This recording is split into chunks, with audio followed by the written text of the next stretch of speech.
Hi, my name is Natalia Duteau, and today I'm going to teach you how the digital tool Adobe Spark can be used to support content and language acquisition for culturally and linguistically diverse students. So, why exactly did I select this tool? First of all, it's student-friendly, it's very easy to use. Secondly, because of its accessibility, it is free. And lastly, I feel that this tool really helps to include the students and welcome their knowledge instead of alienating them.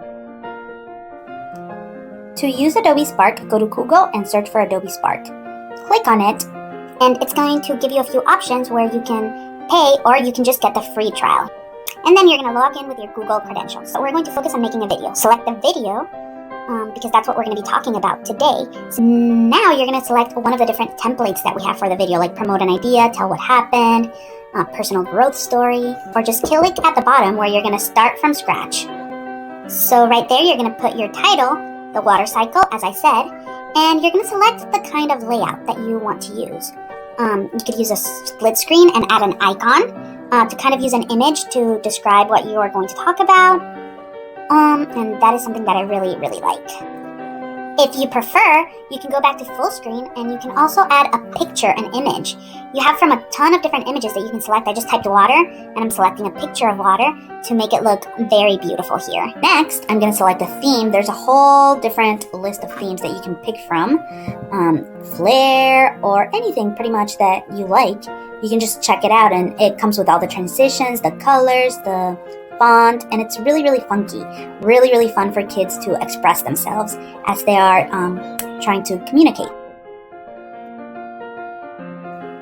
Why is this tool great for elementary age students? Adobe Spark comes with pre-made themes, pictures, layouts, fonts that make it really fun and engaging for a young learner. Adobe Spark is of extreme relevance to culturally and linguistically diverse students because, as I stated, it does come with layouts that can kind of serve as a zone of proximal development where the student will be able to perform at above their L2 level, allowing them to express themselves better. The first ISTE standard for the educators that I would like to cover is the design, in which educators design authentic, learner-driven activities and environments that recognize and accommodate learner variability. I really feel that Adobe Spark just gives different templates for different types of learners. The video templates that have stories, they have prompts and questions and vocabulary that the lower learners or English language learners are able to follow to be able to tell their story in a more accessible way for them. But if you have a higher learner who doesn't need as much prompting, you are able to select a non-prefabricated theme. So you can select start from scratch, and the student is able to create their own personal project without any prompting. One of the ISTE standards that for students that this technology addresses is the creative communicator. Students communicate clearly and express themselves creatively for a variety of purposes using the platforms, tools, styles, formats, and digital media appropriate to their goals. One of the ways in which the student can use their creativity is by selecting from a variety of sounds, music, to put in the background of their project. It tells you specific moods, and the student is able to add them to bring a special type of creativity into their work.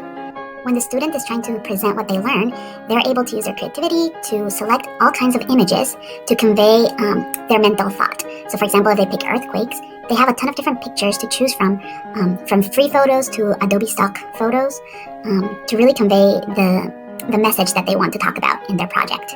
I also love the fact that they can record their voice on their presentation, and actually I can hear what they wrote. So if I have them write a paper, they can read it, and this brings their individuality and really brings alive their writing.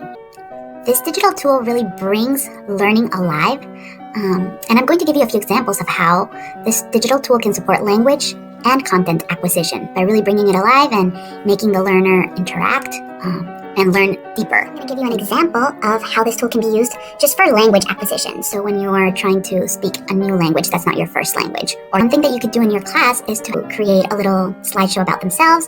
And it does come with the prompts where it asks you specific things. It asks you to explain why you're showing something, tell why it's special, and the child is able to record themselves and speak the target language.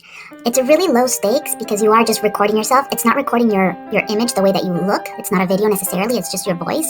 So that's just really like low stakes, really simple for the students to take a risk. Not everybody in the class is looking at them speaking that language, so they're just on their own recording themselves. And I find this amazing for language acquisition.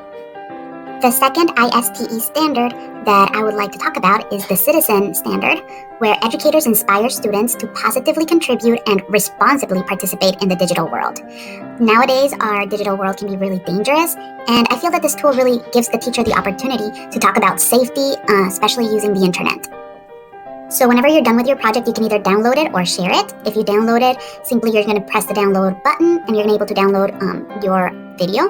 But you can also publish it. And in this, you can talk with your students about what it is to publish your content online, things about safety, and you can have a lot of really important discussions in this type of scenario. Facebook, Twitter, Teams, and even copying a All right, so the last thing I want to talk about is about how this technology can help you for content acquisition. So even not just language learners, just for every single student. I really feel that Adobe Spark really is going to tackle the higher order thinking type of work that a student can do from Bloom's taxonomy. So the student can just remember the facts, but with this tool, they're able to understand, apply, analyze, and even create, which is the highest level of learning. And they're going to be able to create it with a lot of creativity, personality, but also a lot of scaffolding. For example, for understand, for science, you could have them explain an idea or a concept from the science work. You can also, for math, have them use new information in new situations. So give them new problems that they're supposed to execute, implement, solve, or demonstrate how to solve in this program using their own voice.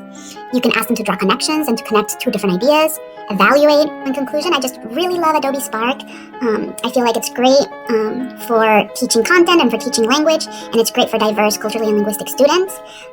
It's really easy to use. It's great for elementary school level. It's very, very, very good for the ISTE standards, and I just love it.